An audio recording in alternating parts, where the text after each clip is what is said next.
excited to be here sharing with you all. Have some slides that we'll kind of go through. And when I was talking to Shelly, Jeff, and Ellie a little bit about what to talk about, I just decided sort of sharing my own experience and sort of what that has been like, and trying to figure out how you balance work responsibilities, personal responsibilities, things you want to accomplish, service in the community, et cetera. And so the presentation, the goal is to kind of walk you through, honestly, as I was reflecting over kind of how I got to where I am now, what that process looked like, and then hopefully give you some tools and things to think about as you're trying to figure out how you can sort of find this balance for yourself. So again, my name is Jessica Fowler. I am a pediatric critical care doctor at the Children's Hospital of Philadelphia, here in Philly, originally from St. Louis, Missouri. And the work that I do is mixed. So the clinical role that I play is in the pediatric ICU. So I care for the sickest kids that are in the hospital at CHOP. With that role, I'm on the faculty for the University of Pennsylvania School of Medicine. So there's some teaching that's involved mainly with fellows and residents. Those are sort of folks who have graduated from medical school and are in training to eventually work independently in the field of their choosing. And then I do some work with medical students. And in the hospital, I have a couple of different hats and roles that I get to play that I'll talk about. So I have a clinical role and then sort of an academic or administrative role that involves a lot of work in diversity, equity, and inclusion, particularly around recruitment of underrepresented minorities in medicine. And then outside of work, I'm heavily involved in Freedom Church, which is the sponsors of Marketplace Connection, volunteering on a number of different teams, helping the staff with some of the administrative things that happen. And then there's a couple of other hats that I wear even outside of that. So when I started to think about how I got to this point of being involved in multiple things and wearing multiple hats, I'll sort of walk you through what that looked like. So the goal today is really a discussion on how to navigate your career and about making things that you care about, having time for that inside and outside of the workplace. So I'll talk about my story and my passions, invite you to think a little bit about your story and your passions, and then talk a little bit about how I think we can walk through work-life balance or integration or synchrony, whatever phrase you choose.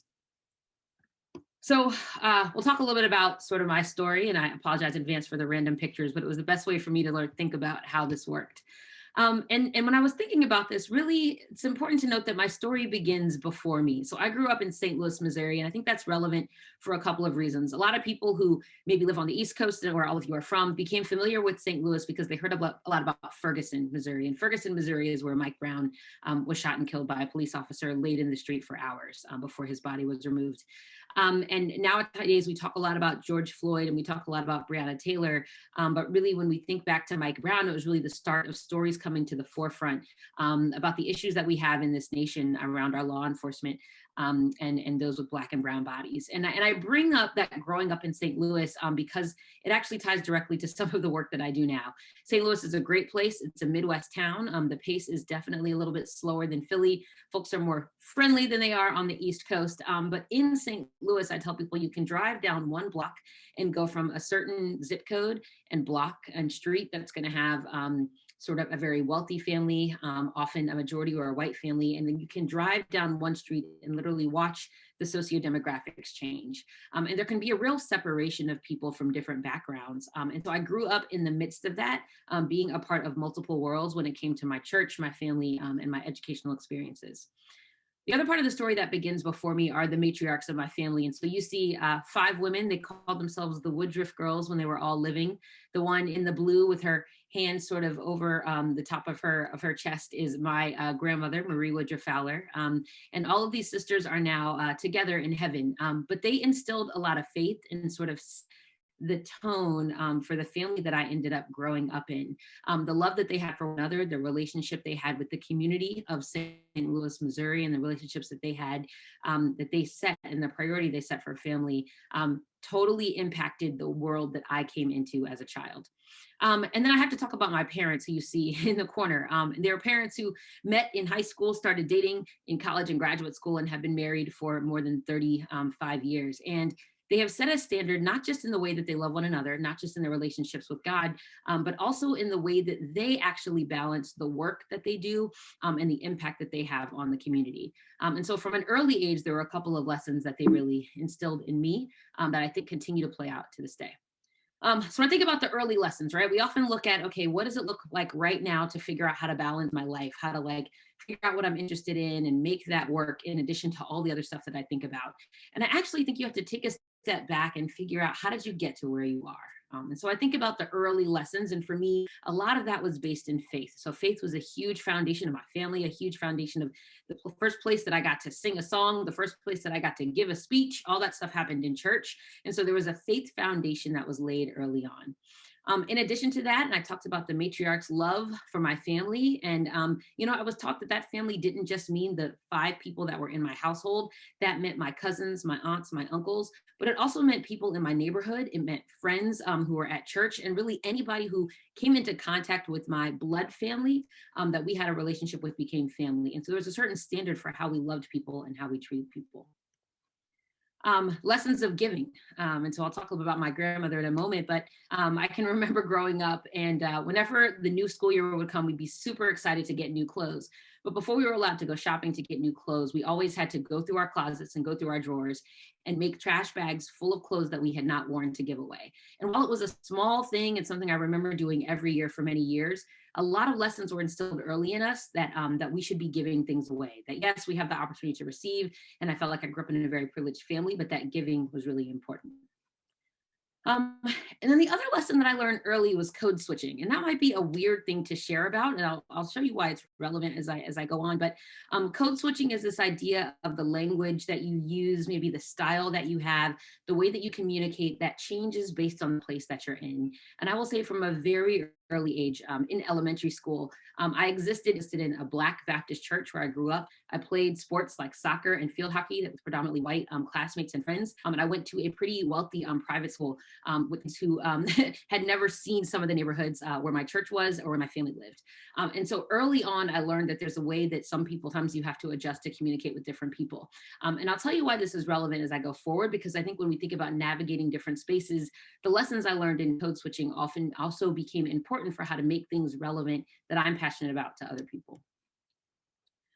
So also when I think about sort of where I land now, I think about early influences. So I talked about my grandmother, Marie Woodruff Fowler. She was a mother, a sister, a grandmother, an activist, and a community leader. And the house that you see is the house that my father grew up in the house where she was. And she had a policy about the door that it always stayed unlocked. And the reason that the door stayed unlocked, because if anybody needed to come in and needed something at any moment, she didn't want them to have to knock. She wanted to know that it was a place that they were allowed to come into. And that open door policy in her home, was also the open door policy that she had in her life. She ran a community center in the middle of the city.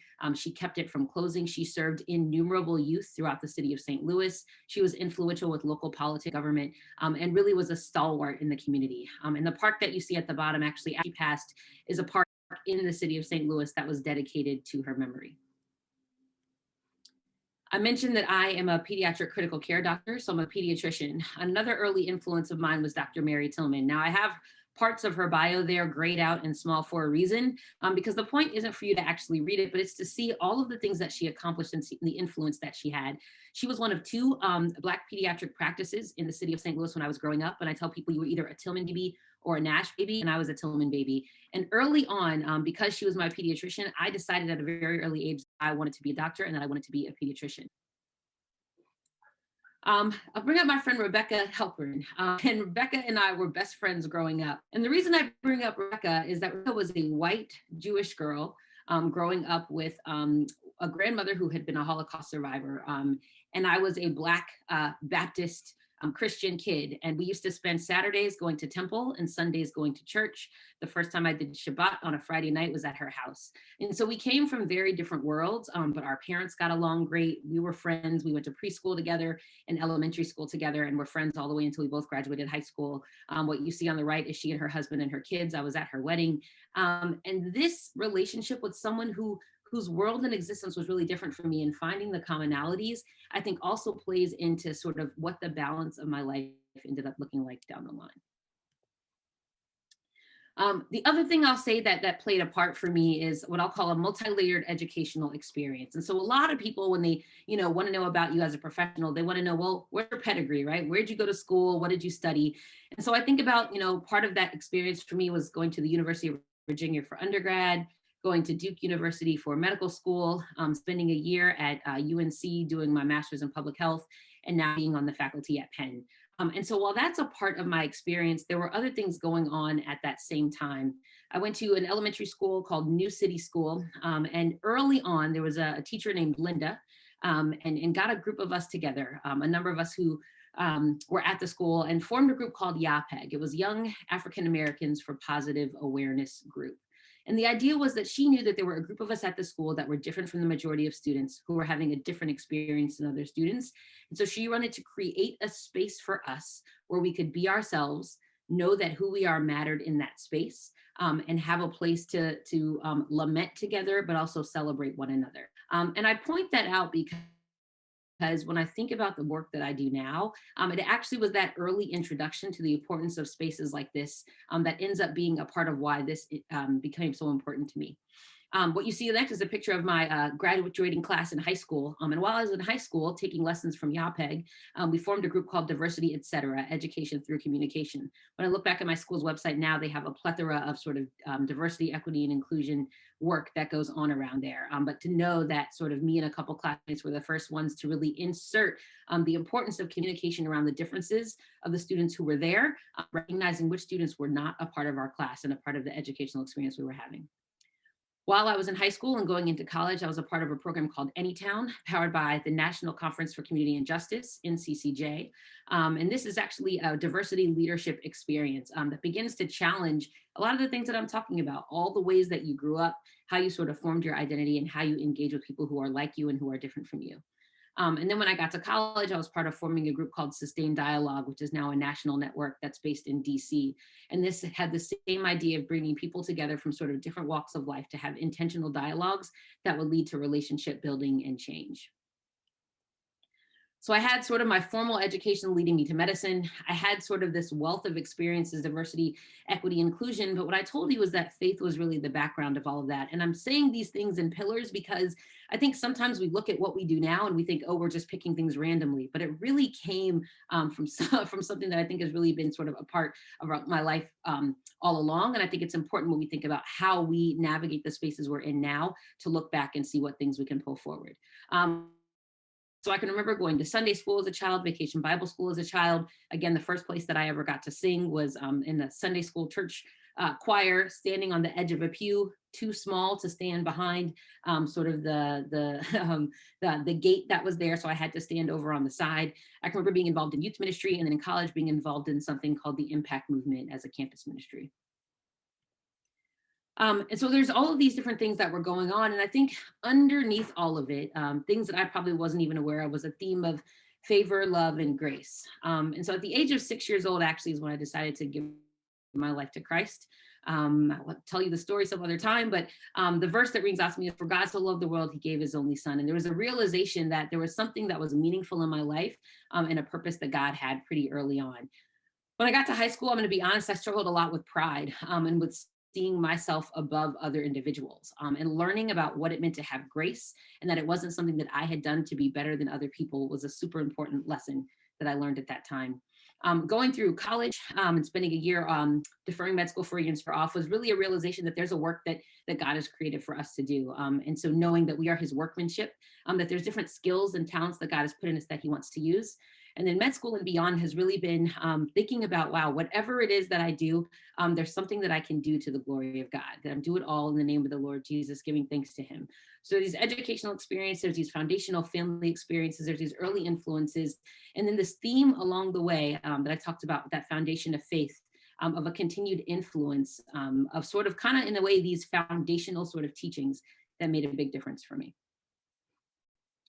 So that's a little bit of my story and how it works. Again, I said at the beginning, my story begins before me. And I think that that was an important perspective for me to have, because if my story begins before me, that means it must last after me, and that my story must be more than just about me. I have a friend who has a church in Charlotte, and part of the theme of their church is we greater than me. And Matthew 25:40 sort of speaks to that. And so when I think about what my passions are, I try to simplify them down to a few things. It's seeing others thrive in their purpose, whether that's friends and family that I know or individuals that I'm just meeting. It's people experiencing the true love of Christ. It's the health and well-being of children and youth, and that ties directly into the work that I do in the hospital.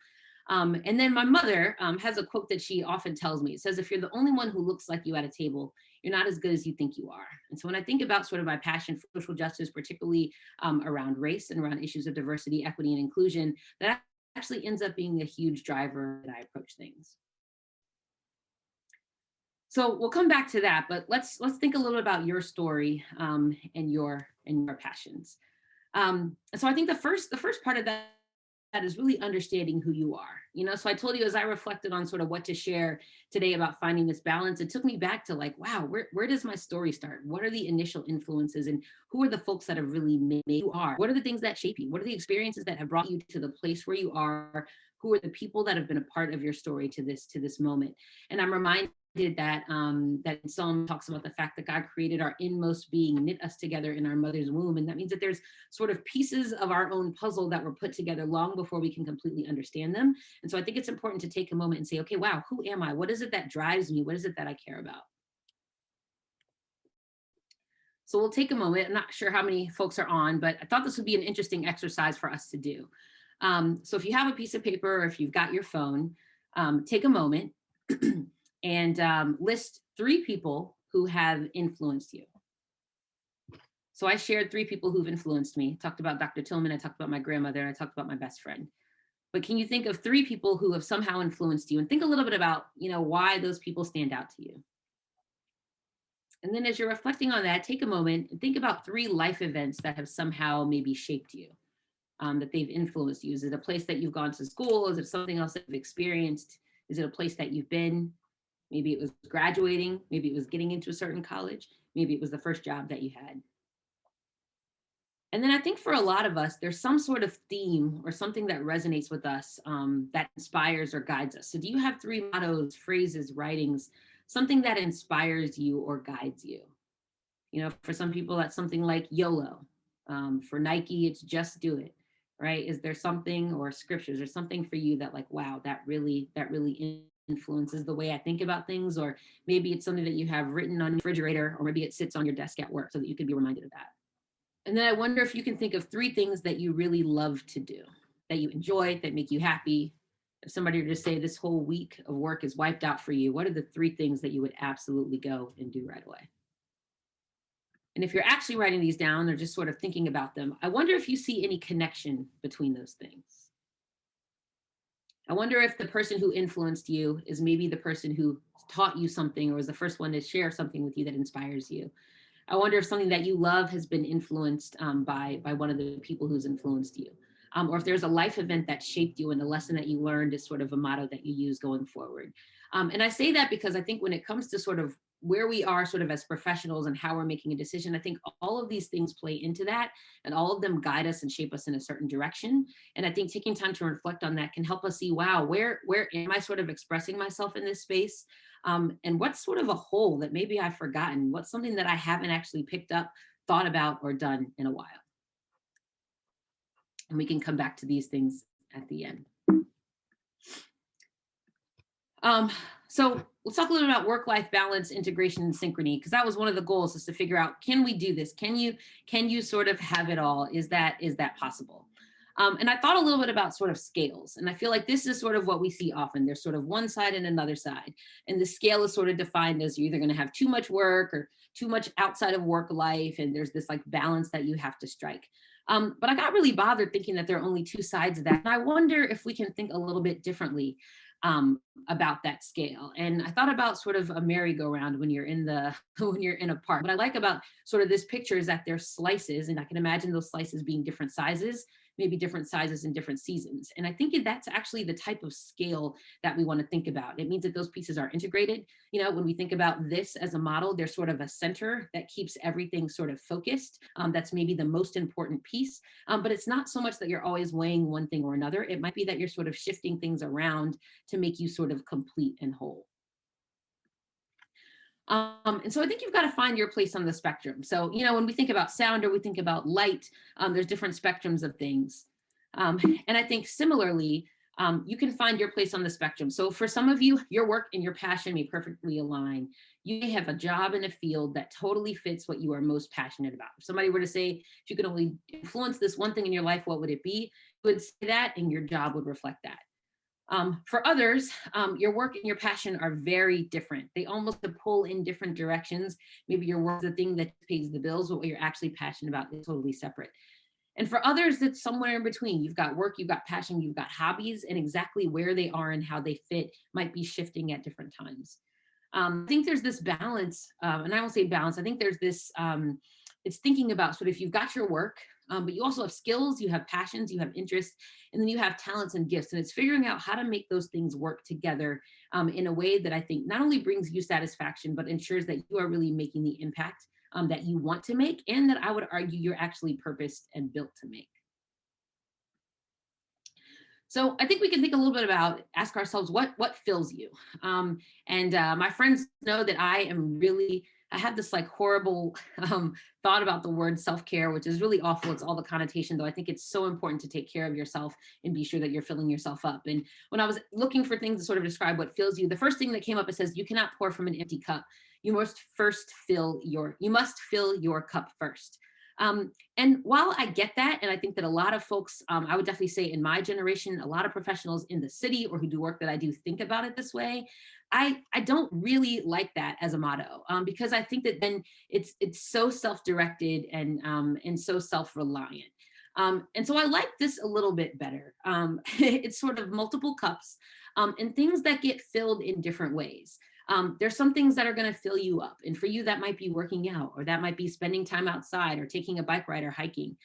There are things that enable you to pour out. So for me, I'm an extreme extrovert. So when I've spent time with friends, that fills me up in a way that allows me to go forth and do things. What motivates you? What pushes and grows you? What recharges you? And I think that's different about thinking separately about what's just going to feed me so I can feed other people, rather what's in exchange, and how can things be maybe even a part of you pouring out while you get filled up from those experiences.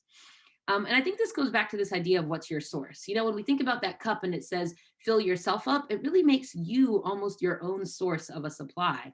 But I think where I found success and where I found sort of striking the right balance is when I think about who is my source. And for me as a believer, that source is from God. I'm a Christian, and so my belief and my faith are huge sources for me, and I find strength and I find comfort and renewal and refreshing through that. A lot of people talk about finding your why. And so I think another question to ask when we're trying to sort of strike this balance between our work and our passions and our life and figure out what it is we want to do and how we want to spend our time is thinking about what drives us. And I would ask, what excites you? What do you enjoy doing? What's that thing that keeps you at night? What pulls at your heartstrings? What do you dream about changing? And I think these are important things to reflect on. If you're a journaler, to journal about them, to write about them, to speak about them, record yourself talking about them, have conversations with people that you trust and know. I often hear people talk about finding your why as sort of a one-time simple thing, but I would argue that it's influenced by many different things. And you may have multiple whys. You may have multiple things that drive you, multiple things that motivate you, and they also may shift in different seasons.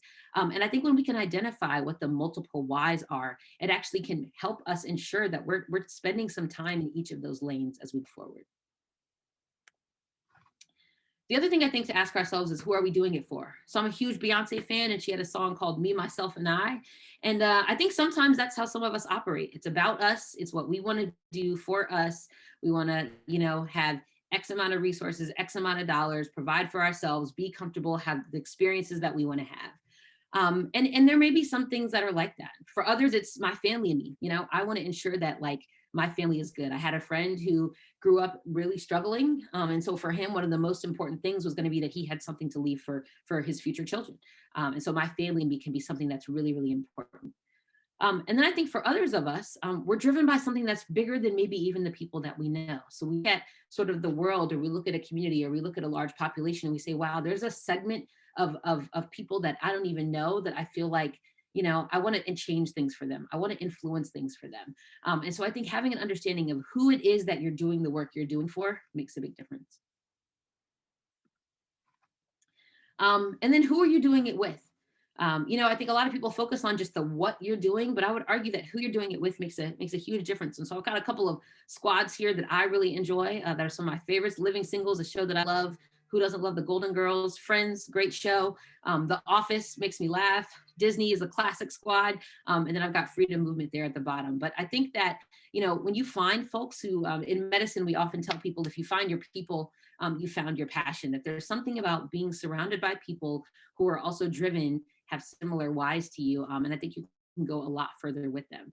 But I also think that means you may have different squads for different things. So the squad that I have that pushes me in medicine may look different from the squad I have that I partner with when I'm doing DEI work, may look totally different from the squad that I'm doing sort of church or faith related work. But in all of those places, being encouraged by a group of people, being held accountable by a group of people, being challenged, and even being comforted by that group of people makes a big difference. All right, Jess, so what are you saying? How do we actually make this practical? Well, when I'm mentoring applicants, let's say for medical school or for residency, we often talk a lot about sort of what is it that got them to this point. And most of the time for anybody who's, applying for something competitive, they usually started off in childhood with a lot of different interests, right? Some of you played soccer or played baseball while you also were in the band at school. Maybe you were an artist and you really enjoyed drawing and painting while you also enjoyed your physics classes. There's some season of your life where your life was about more than one thing, where you were really enjoying more than one thing. And so I often remind these students that it's something really important to being well-rounded. And not letting everything go. And so when they start trying to figure out their activities, which I think is also how we can translate it to what we do, I tell them you want to have something that you lead, something that you're passionate about, that matters to you, that you want to see different or that you want to influence. And so make sure that there's something that you're leading. I tell them, make it figure there's something in which you can follow. Maybe it's something that you really care about, but you don't have to bear the weight of the full responsibility in it. And so something where you can follow, where you can be a part of moving something forward, but you're following rather than leading. I tell them, have something where you serve. It's really important to get outside of ourselves. I think it adds perspective. I think it grows us as leaders and as followers. And so I think I tell them it's really important to have something where you're serving, where the only thing it's about is getting outside of yourself and giving back. I tell them to have something that's just for fun. It's not about you leading it. It's not about following. Matter of fact, you might even leave it off your CV, but something that's just for fun. And then when we talk about this as adults, you have to eat to live. So for some of you, thinking about those areas is going to land you exactly in the place of work that fits for you. But for others, answering those questions and hitting those markers is going to be something separate. And so sometimes that work, like we talk about in that spectrum, is going to be something that just allows you to provide for you and your family. You're going to find other spaces that are going to be sort of the fulfillment of those purposes and passions. So what does this look like for me? This is two residents that I'm standing with for a faculty advisor for a group called the Multicultural Physicians Alliance. And that group really seeks to be a support system to residents, fellows, and physicians from underrepresented minority backgrounds at the Children's Hospital of Philadelphia. And so I thought about a couple of examples that I think sort of have this great sort of balanced wheel of their passions inside and outside of the workplace. In the top left is Dr. Brenda Armstrong, who passed away a few years ago. She was a huge mentor of mine. She was a pediatric cardiologist, one of the first African-American pediatric cardiologists. And she was a professor at Duke University, where she had actually been an undergraduate student and had actually done some protests there back in the time around a little after the Civil Rights Movement. And when she came back to Duke as a faculty member, she eventually ended up leading the admissions process and took Duke from being a fairly white institution to one of the most diverse medical schools and totally changed the way that admissions happen. And the things that she did continue to influence the way that we think about admissions and acceptances throughout all of medical education and the training process. Additionally, while she was a pediatric cardiologist, while she was running an entire admissions department, while she was on faculty and producing research, her biggest passion was actually being sort of the health coach or the trainer for a group of track students who were in Durham, in the city of Durham. And so she would take students out there to learn how to do physical exams and to support the kids who weren't necessarily her patients, but that all became her kids. On the other side is my brother, Evan Fowler. He's my younger brother. I call him my little big brother because he's much taller than me. And he is actually a JD MBA who does diversity, equity, and inclusion work for a corporation called Ameren. He loves it. He enjoys it. But he's also a deacon at the church that we grew up in. And he also runs a pairing nonprofit to help raise money for Boys and Girls Clubs of St. Louis. And so he has really been driven by making sure that whatever spaces he's a part of, he's really serving and influencing those individuals. And I think using connections he has in both spaces to make a difference. In the bottom, surrounded by the pink, is Dr. Lisa Zayudis, one of my mentors. So she was the program director when I was a resident in pediatrics at the Children's Hospital of Philadelphia.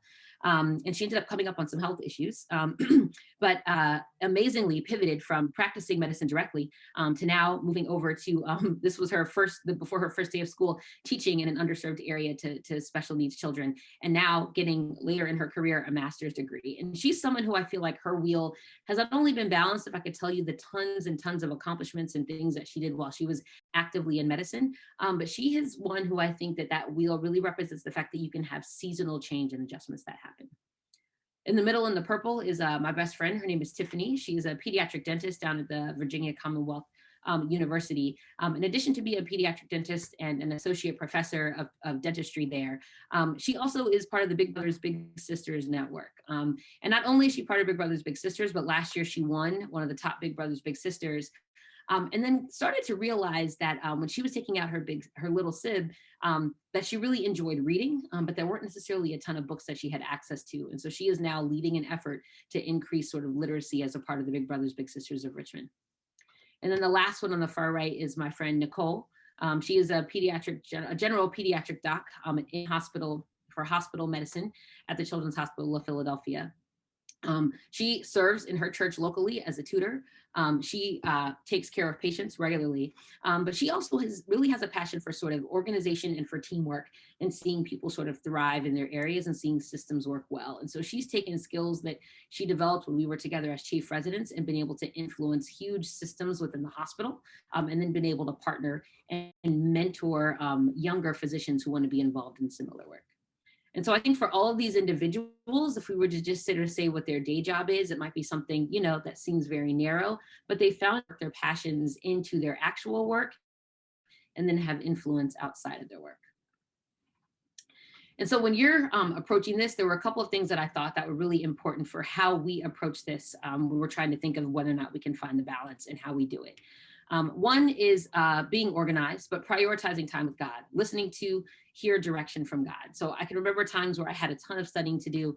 I can remember times where I had a presentation to finish, a paper to write, an article to review. And it seemed like, not spending 15, 30 minutes, an hour in prayer was going to be best. And I have found that, when I take the time to do that, it makes a huge difference for my mindset and how I start my day. But it also is times where the Lord is actually preparing me for what's going to be coming up, for what I'm going to face in the day, and carving out that time intentionally gives me the opportunity to hear from him so that he can direct and guide me in a different direction. The balance that we have right now may look different later. Opportunities may come. And oftentimes we wait until something's right in front of us rather than developing sort of an ability to hear from God in the day to day. And I think that really makes a big difference. There's a verse, Matthew 6:33, that says, seek first the kingdom of God and all these things will be added. And so I think of that seek first in two ways. One is literally seek first, that my time with God and whatever it is that he has for me should be my top priority. But the other thing when I think about seek first the kingdom is in whatever work we're in, we should be looking for a way to have kingdom type influence.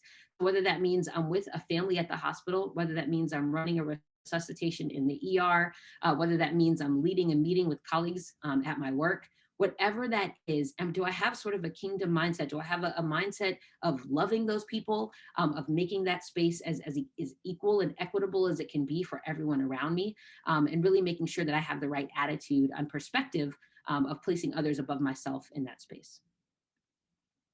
I was thinking about something called the crossover. So what skills do you have that can be used in multiple spaces?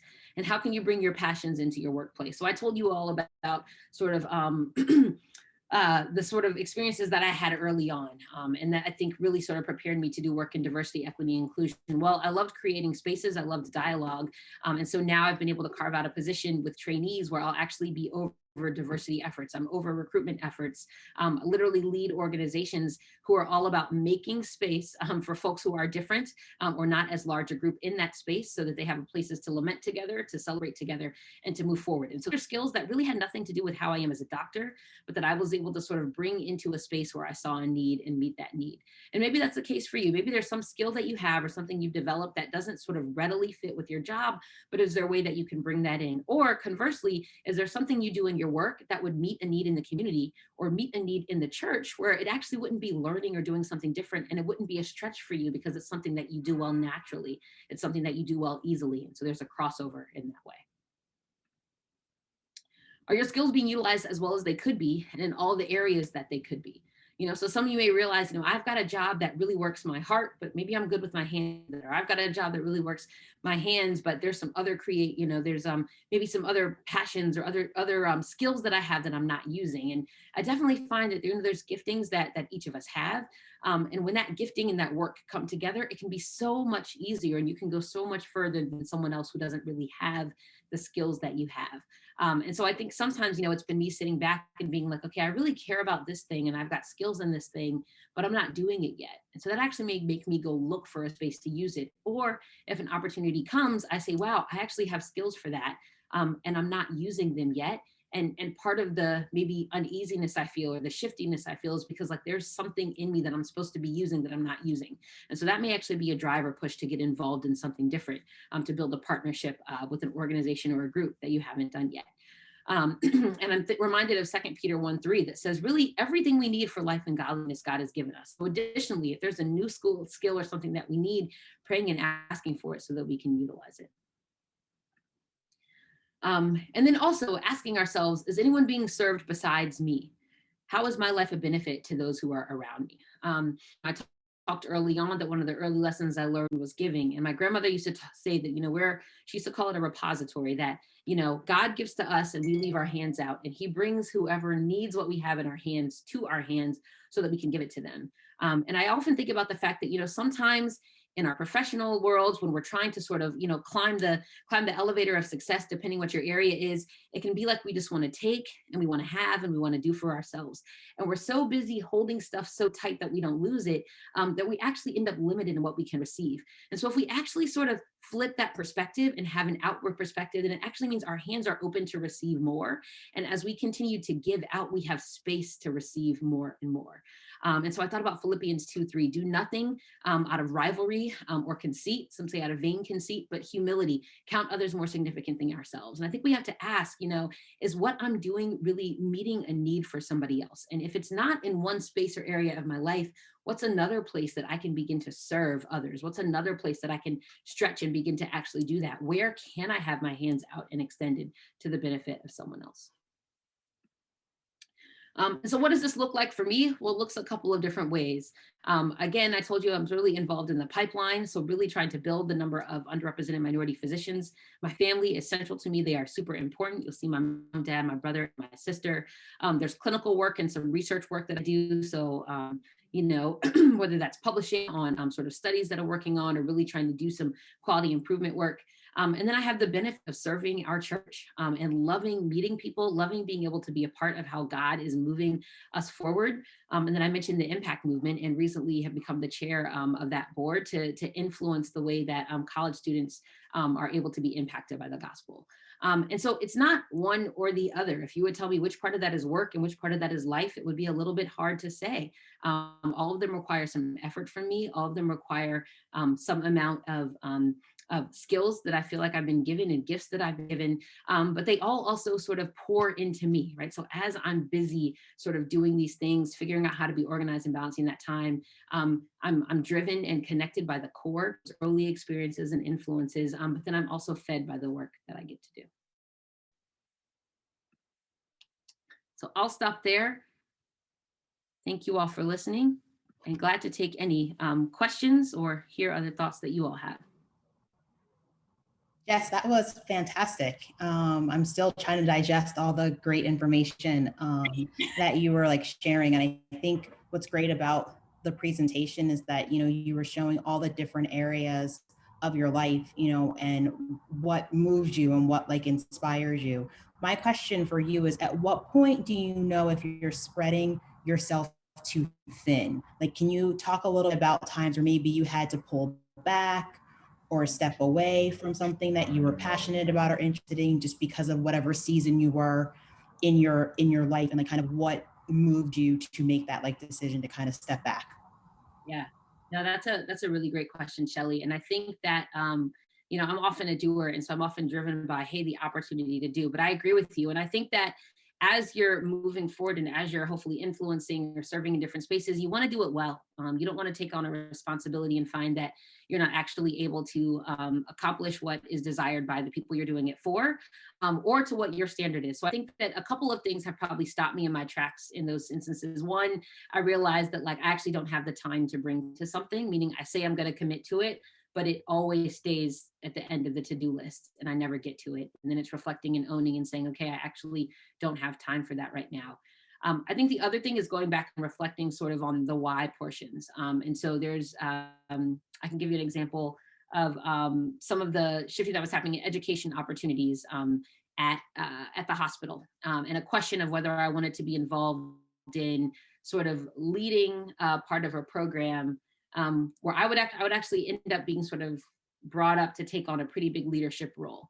And I had to think about what it is that I like to do. So I like teaching, I like engaging with sort of trainees, but I'm not, that's not the most important thing to me. And asking myself, like, would I be willing to give up something else to make space for that? And I think that can be helpful. I think the other thing that's important to consider is, sometimes there just really isn't time. So if you can't find the time to do the different things you have to do, meaning all of your meetings, let's say, are conflicting, or every evening that you say you're going to commit to, let's say, going and serving at this shelter, you have something else that comes up, then you have to decide like what on that calendar is most important for you and what do you need to let go of. So if you said, wow, I'm really going to commit to, let's say, meeting with this small group and praying with these women, and I really feel that that's huge for me, or going out and cultivating a relationship with these folks in my neighborhood really matters, and there's something that's in the way of that, then I think you have to step back and say, okay, what's in the way of that, and is that really important to me? So I think it's realizing like I'm actually performing at the level that I've come to expect from myself. Do I literally have conflicts in my time? And then does it really fit with either skills that I already have that I can bring sort of easily, or, some part of myself that I've actually been like, wow, that totally drives me and totally fits with, that thing that keeps me up at night, or that thing I'm really passionate about. I loved how you share the influence of, your grandmother, and, what a wonderful woman she sounds like she was, an activist in her community, and how much she, inspired you. I guess what else in your day to day do you find inspiring and working, with such critically ill children? How are you able to, manage some of the stressors of your day job? Yeah, that's a really good question. I say God gives a special grace for it, and so I think that, I'll say, for one thing, most kids get better, and so I think remembering those stories of when things go well, like you want them to go, is helpful. Remembering the times that something incredible has happened, and I think remembering the stories of folks you've been able to influence. So parents that maybe we as an ICU team get to hear from later on. Exchanges that you have when you actually sit down and talk to a parent and how appreciative they are. I think carrying those sort of very positive experiences, that can sort of counter some of the really challenging and sad ones. I think the other thing is sort of having other things, like I said, that sort of feed you and that pour into you. And so maybe that means that after a hard day at work, I'm calling a friend to be like, hey, can we go hang out? Definitely have found myself having way more trouble when I haven't spent any time in prayer, when I haven't, spent any time in the Bible. That makes it that much more difficult. So what's the thing that's keeping me encouraged throughout? And then I think having things, honestly, for me, that are totally different from that part of my work that I can focus on, that I can fuel energy into. And so being able to sort of almost disconnect from that for some amount of time ends up being really helpful for me. On, sometimes, we need some alone time to sort of recharge ourselves, mentally, emotionally, physically. Um, just curious, whether you have some tips on how do you do that? Yeah. So I think you definitely want to know what feeds you. So I often say I had a friend who, when we were in residency, super busy time, calls are long. You're just trying to sort of get it right and do the right thing for your patients. And this co-resident of mine used to love to run. It was like one of her favorite things to do. And she realized we were probably 3 or 4 months in, and she was just so frustrated and exhausted, just not in a good mental space. And then one day she got up a little bit earlier, I think, and decided to take a run. And she came into work and her mood was totally different. And we were like, what happened? And she, I finally took a run. She said, I forgot that that was just something that I loved to do. And so I think if there's something that you love to do, part of that well-rounded, right? Part of what that makes you who you are, part of what makes you tick. Some of those things are things that really feed you. And I think that really makes a difference. And so for me, that often is spending time with people. So like I said, I'm an extreme extrovert. So people will be like, don't you get tired? And I'm like, yeah, but I actually gain energy from spending time. For others, that's going to be making sure you have time to get away. So my brother and my dad are both like that. They just need a moment where they've got to step back and go away. And so that might mean, I think, Shelley, going back to your point of when things are out of balance, if you don't have any time for that thing that helps keep you grounded and helps you recharge. Um, uh, I think certain conversations and relationships are really important for me. So there are certain friends that I'm going to talk to on a regular basis that are going to feed me. Connection with my family is important. So if I haven't had time to like sit and chat with my mom or with my dad or with my siblings, that's going to be a time that I'm not necessarily recharged. For some people, that's doing things like cooking. For some people, that's reading a book.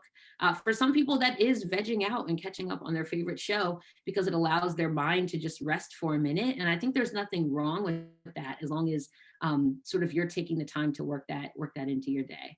I know people who have moved whole cities because they realize winter and snow they can't do, and they don't need nearly as much time to recharge if they're just in a place where there's more sunlight or more hiking or more outdoors. So I do think it means taking some time to figure out what are the things that do help you recharge, and it's probably figuring out a way to prioritize those things in that time in the same way that you prioritize other things. I've been surprised though at times that things that I thought would pull from me end up feeding me. And I have a friend on here, Priscilla, and we talk a lot about students that we mentor and that we talk to. And there are times where I'll be like, man, I just do not want to have another conversation. And then I find that I have that conversation, I end up refueled, re-excited and engaged in the next thing. And so I think being open to learning also, especially as we go through different seasons, what different things might be an encouragement and a recharge for us. Yes. Do you follow like do you have a Sabbath? Do you follow that? Or Yeah, that's a great question, June. And I'll have to do some confessing as I answer it. But thank you very much. So I am not good at taking a Sabbath, though I often push my friends to be sure that they do that. I will probably say there's probably at least a half day a week where I'm not doing something sort of productive or working. And then probably every couple of weeks, there's a couple of days that I take that is sort of, again, sort of formal built-in vacation time where I actually unplug. I recently traveled. My sister turned 30, so we surprised her for her birthday. And I actually like put my work phone down for more than 48 hours, which rarely happens, which was really important. But I think that's also a little about knowing yourself. So my best friend and I often have this argument when it's, 9:15 at night and we've just been like chatting to catch up. And she's like, all right, I'm going to bed. And I'm like, okay, I'm going to work on this thing. And it drives her crazy. But actually it's kind of how I operate. And so I think knowing how you operate makes a huge, huge difference. You're going to be most effective doing things the way you do them. And sometimes that takes some time to learn and figure out a little bit. And so I think that I'm sort of flexible with myself in those different seasons. And I think I've also come to know, like when something's taking me way longer than I think it should, that's usually a sign for me that it's time to sort of take a break. But I'm not good about taking a Sabbath. I think it is good to do, but definitely probably about a half day a week that I spend where I am either vegging out or not doing anything sort of productive or on sort of the list of the to-do things. I'd say also I take advantage of the fact that my job, when I'm in the ICU, I have to be there. When I'm outside of the ICU, like this week, for example, I don't have to be there.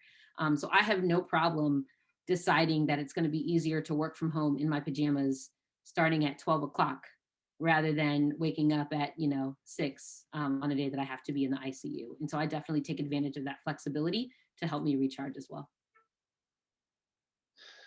thanks, Jess. My prayer is that as you refresh so many people, you will be refreshed. And God bless you. Thank you. Thank you. The other thing I'll say, which I think is funny, is I really I really do think, and for those of you who serve in different capacities, I think you'll find that the God really does bless in that way. And so, I think I've had that there are seasons where called to step back and hold back, but I think there are other times where the Lord invites us to lean in, and that He actually will meet us in that space of leaning in and actually provide more. Which is why I love that verse in Matthew: "Seek first His kingdom and His righteousness, and all these things will follow." All these things will follow can be a lot of the things that we're hoping for and desiring for when we really lean into, okay, God, what's the other part of the purpose you're calling me into at this time?